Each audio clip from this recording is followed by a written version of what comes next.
Let me ask you something that most men are too afraid to even think about. You're sitting next to a woman. She's laughing at your jokes. She's been leaning toward you all evening.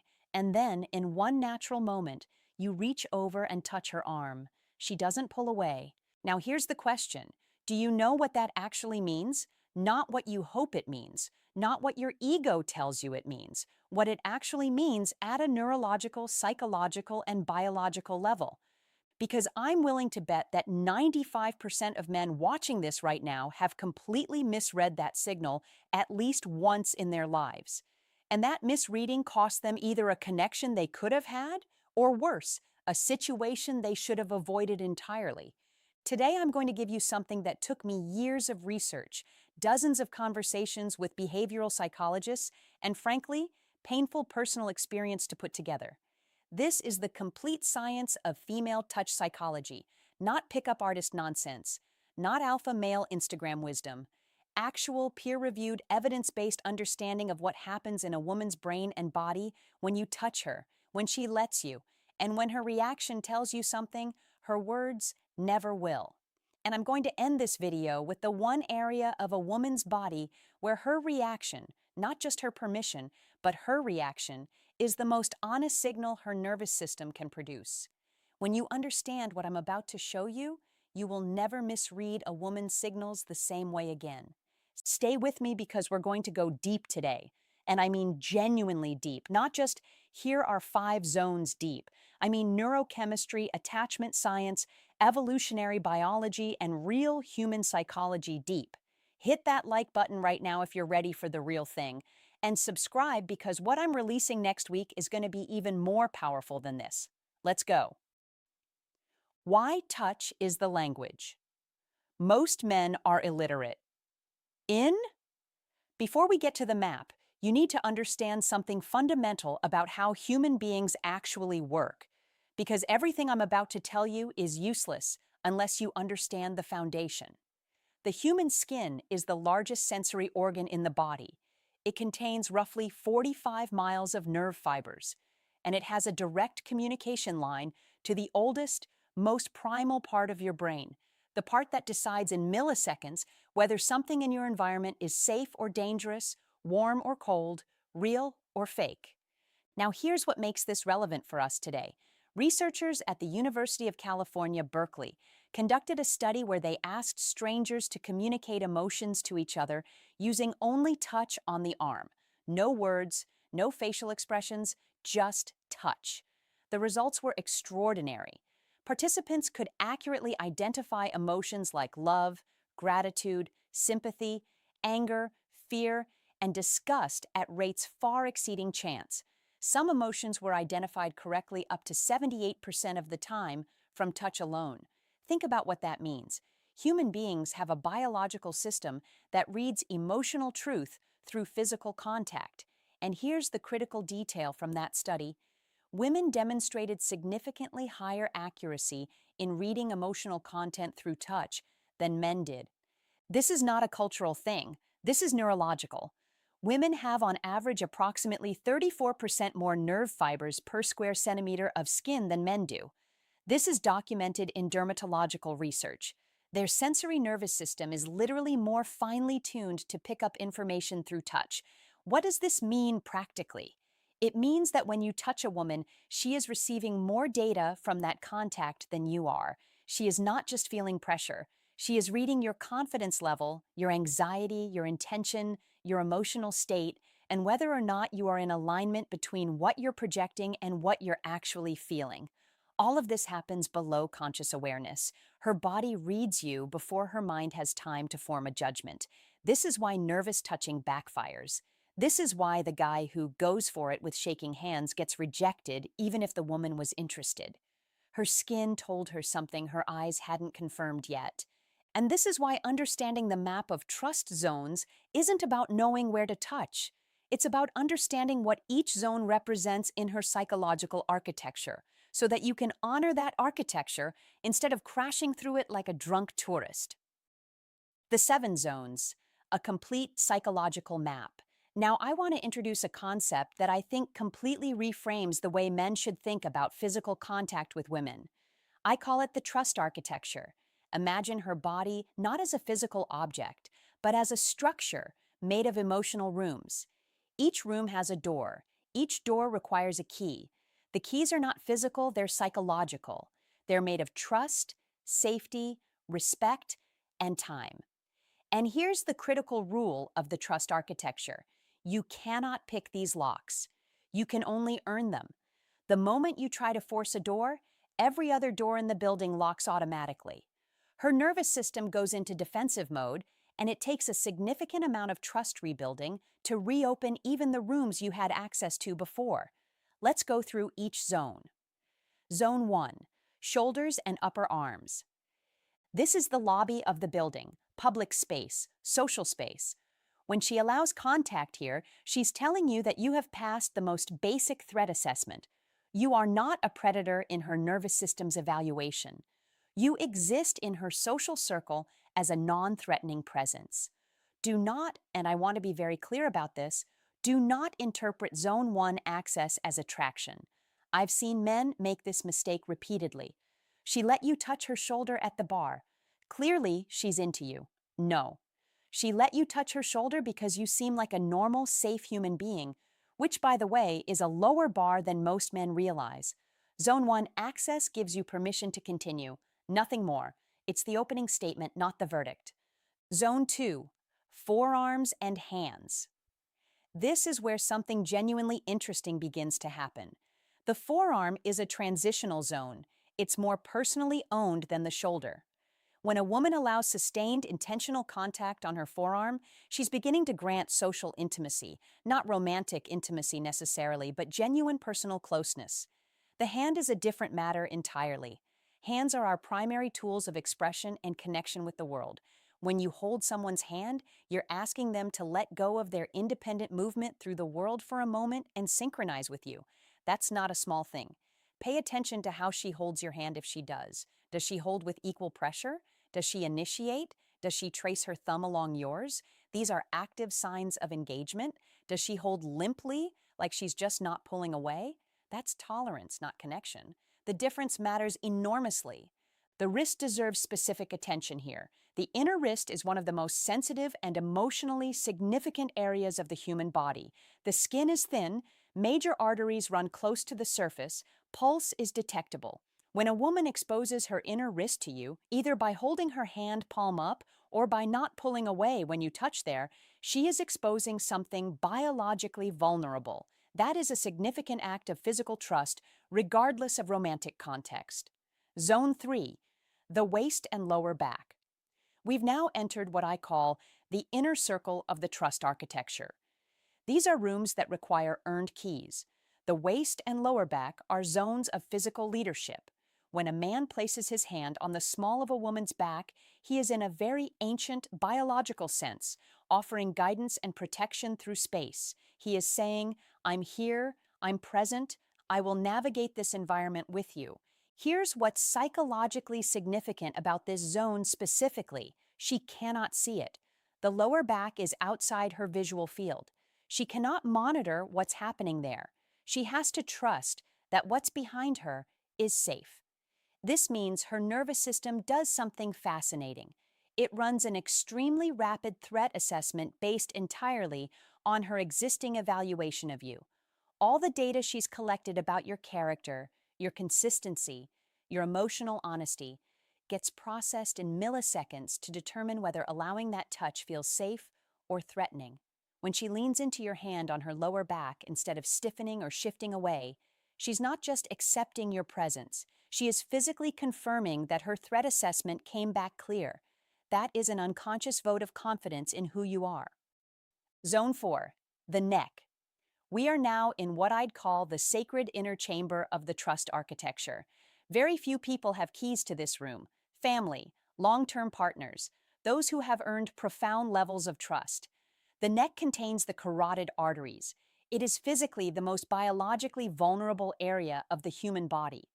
Throughout the entire history of human evolution, exposing the neck to another creature was an act of absolute submission and trust. This is why dominant animal behavior involves biting or pressing the neck, and why submissive behavior involves exposing it. When a woman tilts her head to one side, exposing her neck while you're near her, that is one of the most powerful biological signals of openness and vulnerability she can produce. When she allows you to touch her neck, you are in a zone of primal trust that goes beyond social programming. This is evolutionary hardware running, not cultural software. Zone 5. The face. The face is identity. It is the most personally owned real estate on the human body. We protect our faces instinctively. A hand coming toward the face triggers the most primitive defensive reflexes we have: blinking, flinching, turning away. These reflexes are so deeply hardwired that they're nearly impossible to consciously override. When a woman does not flinch from your hand approaching her face, and particularly when she leans into it, she has made an unconscious decision that goes far beyond attraction. She has decided, at a neurological level, that you are safe in the most fundamental sense of that word. Touching a woman's face is not a seduction technique. It is the visible manifestation of a level of trust that has to be built, not engineered. You cannot fake your way to a woman leaning into your hand on her cheek. Either you've built that trust or you haven't. Her nervous system will not be fooled. The hair. Why this is the most psychologically significant touch of all. Now I want to talk about what I believe is the most misunderstood, most psychologically loaded, and most revealing zone of the entire trust architecture. And I want to start with a piece of behavioral evidence before I give you the science. Watch a woman throughout the course of a day. Watch when she touches her own hair. I mean, really watch. You'll notice a pattern immediately. She touches her hair when she's stressed. She touches her hair when she's flirting. She touches her hair when she's thinking through something emotionally complex. She touches her hair when she's trying to present herself. She touches her hair when she's nervous, when she's excited, and when she's uncertain. Hair, for women in particular across virtually every documented human culture, is not just a physical feature. It is one of the primary vehicles for psychological and emotional self-expression. It is deeply personal. It is deeply feminine in psychological terms. And it is, critically, something she controls. It's one of the few parts of her body that she actively, consciously, constantly manages and adjusts as an extension of how she presents herself to the world. Now, here is what makes this the ultimate zone. When a woman allows a man to touch her hair, she is relinquishing control over something that she normally only controls herself. She is handing over literally a symbol of her own femininity and identity. She is saying, in the language her body speaks more honestly than her mouth, I trust you with something I guard very carefully. But here's the critical distinction that most discussions of this topic completely miss. It's not just that she lets you touch it. Any woman might let a hairdresser touch her hair, a stylist, a mother. The permission alone is not the signal. The reaction is the signal. Here's what you watch for. When you run your hand through her hair or tuck it behind her ear, does she tilt her head slightly toward your hand? That is a neurological lean-in. Her vestibular system is orienting her toward you. This is not something you can fake or perform. It happens or it doesn't. Close her eyes for a moment. The closing of the eyes in response to touch is one of the clearest signals the nervous system can produce. It means the sensory experience of this contact is good enough that she's willing to temporarily remove her primary sense to deepen it. Exhale softly or sigh. The breath is the most honest indicator of nervous system state we have. Parasympathetic activation, which is the rest and connect state, is literally measurable through breathing patterns. When she exhales and softens in response to your touch, her nervous system is announcing that it considers you a source of safety rather than a source of threat. Smile involuntarily, not a social smile, not the smile she gives when she's being polite, the involuntary half smile that comes from somewhere deeper, the one that arrives before she has time to decide whether to show it. Any one of these responses, when genuine, represents something that cannot be manufactured. It is her nervous system in a state of complete safety around you. It is, in the truest sense, psychological surrender. Not to your dominance, not to your game, to the safety of who you are. And that last point is the most important thing I'll say in this entire video. That reaction only comes after you've built real trust. If you've been authentic, consistent, emotionally honest, and genuinely present with a woman, that response is available to you. If you haven't, no technique in the world will produce it. Her body will not lie to her. What actually happens in her brain? Let me give you the neurochemical picture of what's actually happening when these trust thresholds are crossed, because understanding the biology makes everything I've said more coherent and more actionable. When positive physical contact occurs between two people who have mutual positive regard, the brain releases oxytocin. You've probably heard oxytocin referred to as the bonding hormone or the love hormone. But what most people don't know is how specifically it functions in the context of trust.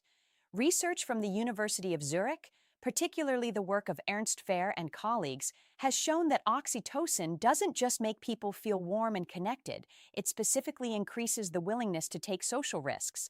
It reduces activity in the amygdala, which is the brain's threat detection center. It increases activity in the prefrontal cortex regions associated with reward and positive anticipation. In practical terms, what this means is that when a woman experiences positive touch from someone she already has some baseline of trust with, her brain's threat detection system actually quiets down. The chemical environment in her brain becomes more open, more receptive, less guarded. This is why the zones matter so much. Each zone you move through with genuine earned trust represents the progressive release of oxytocin and the progressive quieting of threat detection.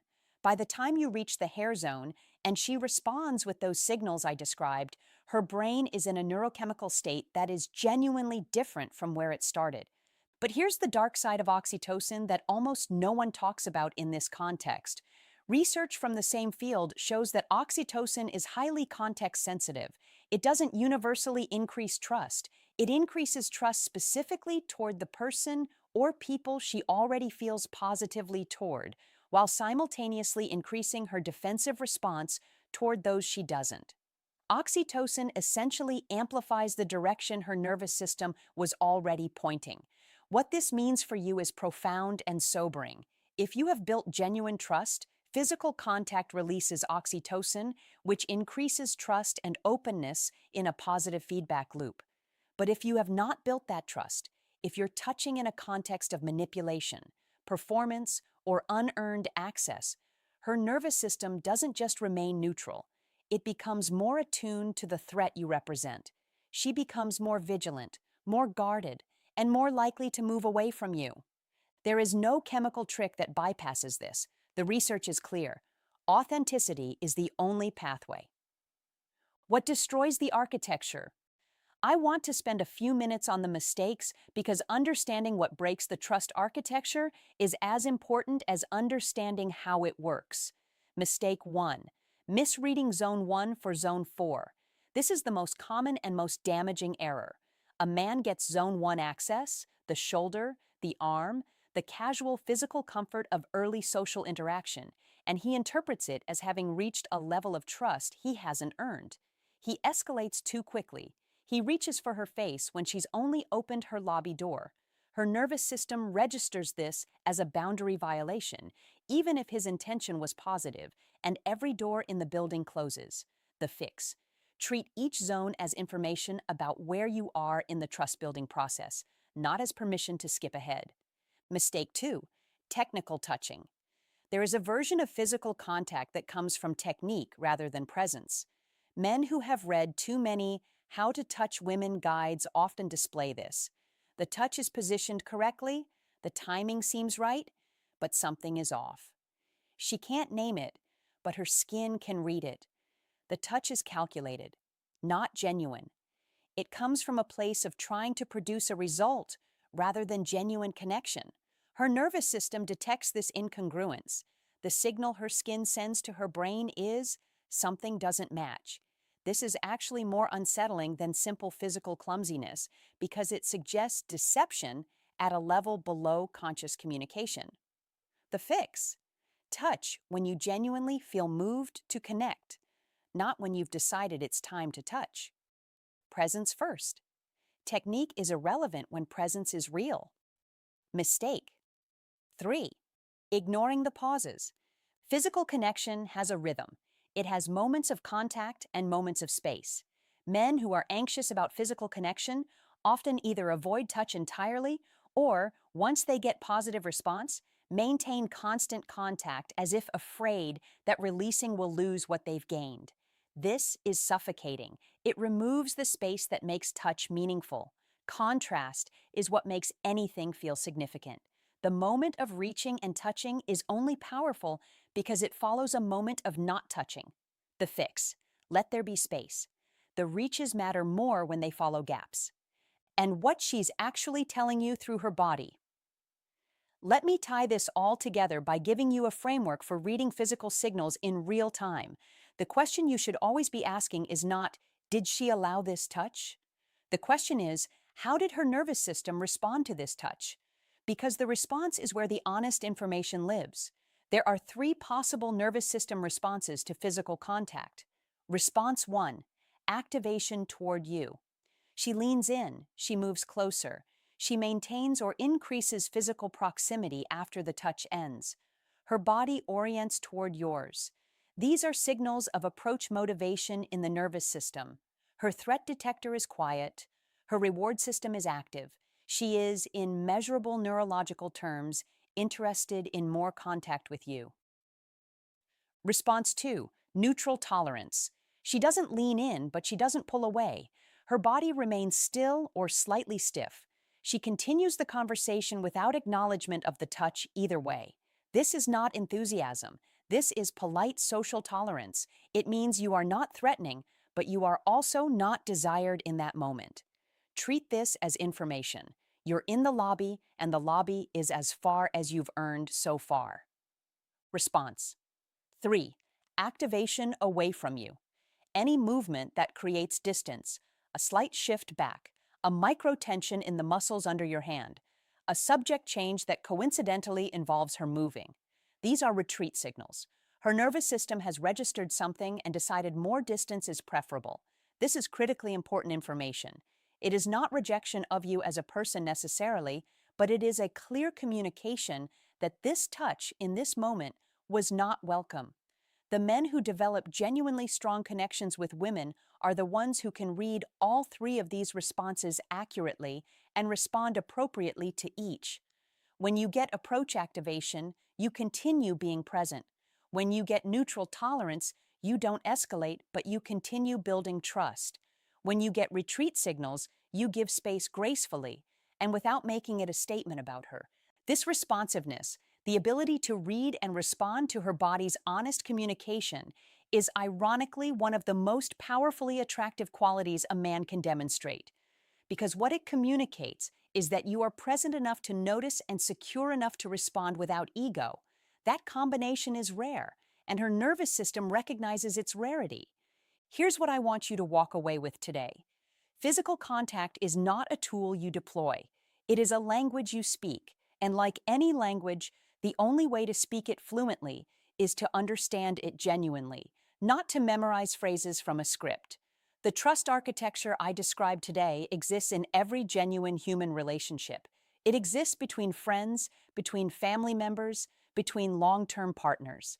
The zones are real, the neurochemistry is real, the signals are real. The difference between the man who reads them well and the man who doesn't comes down to one thing: presence over performance. Are you genuinely there, genuinely attentive, genuinely responding to who she actually is?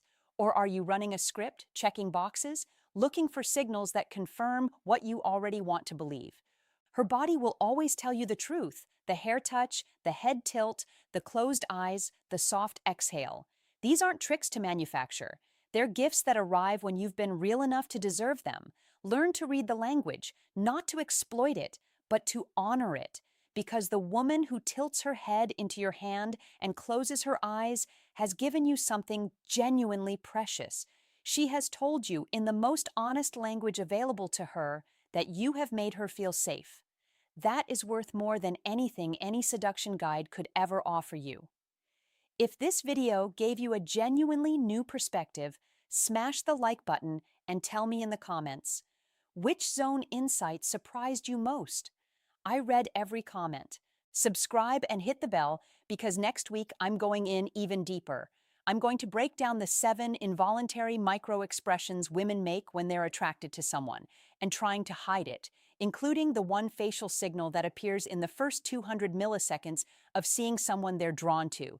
So fast it's invisible to the untrained eye, but absolutely readable once you know what to look for. That video is going to be something special. I'll see you there. Take care of yourself and start paying attention to the language that's already being spoken around you.